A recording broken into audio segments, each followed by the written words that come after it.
देश की राजधानी, वो जगह जहां संविधान लिखा गया,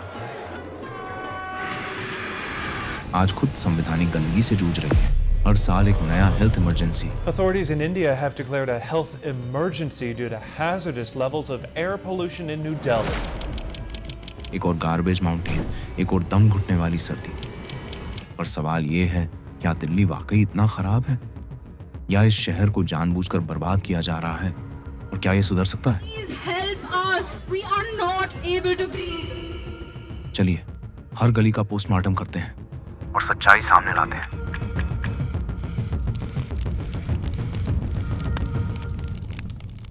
हर दिन दिल्ली 10,000 टन से ज्यादा कचरा पैदा करती है। गाजीपुर, भलसवा और ओखला ये लैंडफिल नहीं, अब 50 मीटर ऊंचे कचरे के पहाड़ बन चुके हैं। ऐसा इसलिए क्योंकि न तो गीले सूखे कचरे की कोई छंटाई होती है, न ही मेडिकल वेस्ट को अलग किया जाता है। मीथेन गैस से आग लगती है, हवा जहरीली होती है और लीचेड जमीन के पानी को जहर बना देता है। इसे बदलने का तरीका भी हमारे पास है। हर घर से कचरा अलग अलग इकट्ठा हो, हर वार्ड में कंपोस्टिंग यूनिट्स हों और वेस्ट टू एनर्जी प्लांट्स पूरी क्षमता से काम करें। इंदौर इसका बेहतरीन उदाहरण है, जहां 100% सोर्स सेग्रीगेशन होता है और हर दिन कलेक्शन होता है। विदेशों में स्वीडन ने तो 50% से ज्यादा कचरा एनर्जी में बदलना शुरू कर दिया है। सिर्फ 1% लैंडफिल जाता है। कचरा संसाधन है, अगर सिस्टम चलाना आए तो। दिल्ली में सांस लेना भी अब एक काम है।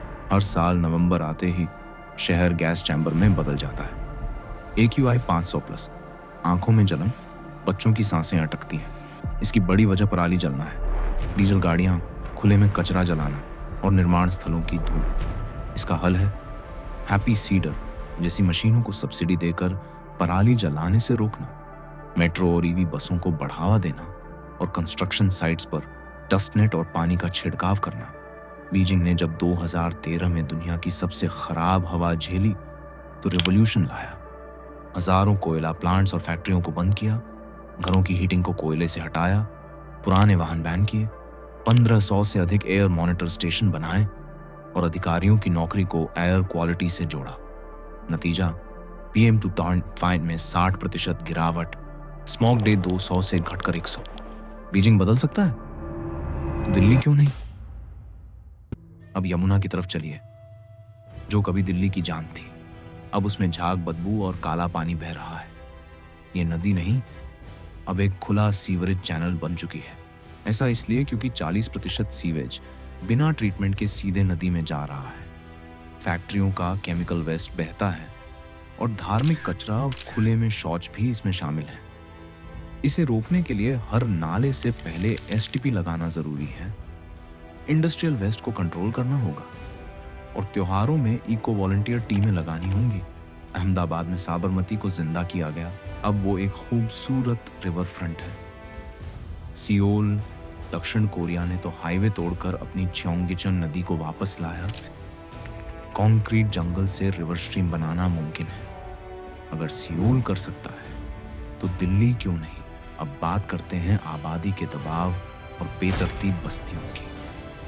दिल्ली में 32 मिलियन लोग रहते हैं, जिनमें लाखों झुग्गियां शामिल हैं, जहां ना टॉयलेट है, ना ड्रेनेज, ना कचरा प्रबंधन।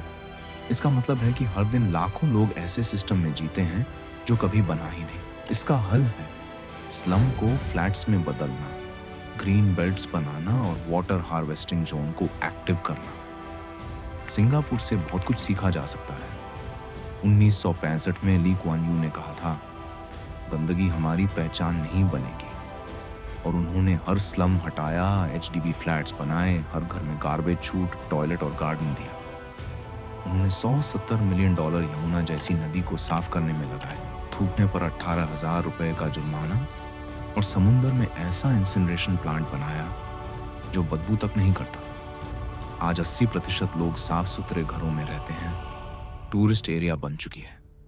सफाई, हार्ट, संस्कृति। लेकिन दिल्ली में दिक्कत सिर्फ सिस्टम की नहीं, सत्ता के घालमेल की भी है। CM, LG, MCD, NADMC, जल बोर्ड सब एक दूसरे पर ठीकरा फोड़ते हैं। सफाई कर्मी स्ट्राइक पर रहते हैं और जनता बीमार। और जब जवाबदेही किसी की नहीं होती, गंदगी सबकी बन जाती है। इसे ठीक करने का एक ही रास्ता है, सिर्फ एक एजेंसी बने, जैसे दिल्ली क्लीन टास्क फोर्स, जिसका लाइव सैनिटेशन डैशबोर्ड हो और आरडब्ल्यूए को पावर ऑफ जिम्मेदारी दी जाए। केरल इसका बेहतरीन उदाहरण है, जहां 40% बजट पंचायतों को जाता है और लोकल अकाउंटेबिलिटी काम करती है। जहां सिस्टम साफ होता है वहां शहर भी साफ होता है। पर क्या सिर्फ सिस्टम ही दोषी है? असली गंदगी तो हमारे रवैये में है। थूकना, कचरा फेंकना, खुले में पेशाब करना अब नॉर्मल माना जाता है। जब मानसिकता ही गंदी हो तो शहर कैसे साफ होगा?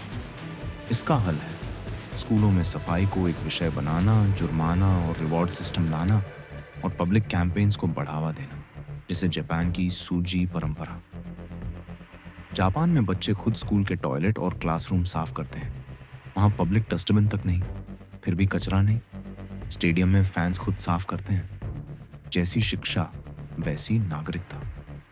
और आखिर में बात पैसे की, क्योंकि 15,000 करोड़ से ज्यादा का बजट होते हुए भी गटर बंद है, टॉयलेट गंदे हैं और सड़कें टूटी पड़ी हैं। इसका मतलब है दिक्कत पैसे की नहीं, नियत की है। इसलिए जरूरत है ई नागर जैसे एप्स की, जिनसे लोग शिकायत ट्रैक कर सकें, आरटीआई डैशबोर्ड से खर्च दिखे और मजदूरों की बायोमेट्रिक अटेंडेंस व जीपीएस मॉनिटरिंग हो। गुजरात इसका उदाहरण है। वहाँ ई नगार ऐप से लोग देख सकते हैं कि कचरा उठा या नहीं, शिकायत कब हल हुई। पैसा दिक्कत नहीं है, पर ट्रांसपेरेंसी की कमी है। दिल्ली को साफ करने के लिए हमें टोक्यो नहीं बनना है। हमें बस इंदौर, केरल और अहमदाबाद से सीखना है। सवाल पैसा या तकनीक का नहीं है, सवाल है नियत, नेतृत्व और ना। अगर वीडियो पसंद आए तो लाइक, शेयर और सब्सक्राइब करें।